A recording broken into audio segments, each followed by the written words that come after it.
unha longa trayectoria que viviu diversas etapas. Fíxense vostedes, foi fundado por un grupo de mozos en 1948 como Grupo Educacional Cultural Estrela Vermella. A principios dos anos 60 o grupo gañou o nome que hoxe ten, experimentou unha importante expansión en 1975, na década dos 70. Nos últimos anos, Branko Bulic, que é un dos maiores expertos en coreografía e estilo, partiu de cero e formou un grupo de altísimo nivel. Grazas a él, chega a cima da Sociedade Folclórica de Belgrado e de Serbia.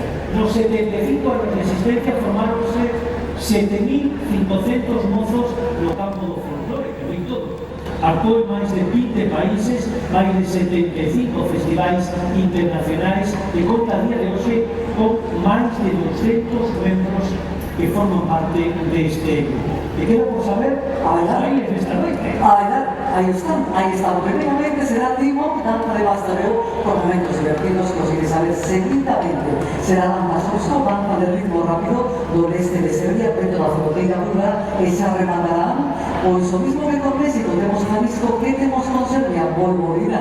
Non nos podemos marchar sin ver sempre a Vojvodina, que é unha danza da meseta do norte de Serbia, homes durante a cena, e aí esas acrobacias que tanto nos gustan, entre homes, mulleres, coqueteos, todo iso que vamos a ver e nos despedimos. A comedes a os deixamos de corazón, queridos, queridas, disfrutar de la vida, do verán, do folclore e de todo o que se presente. Un corta aplauso para acá, Sam de Serbia, e ata outra vez.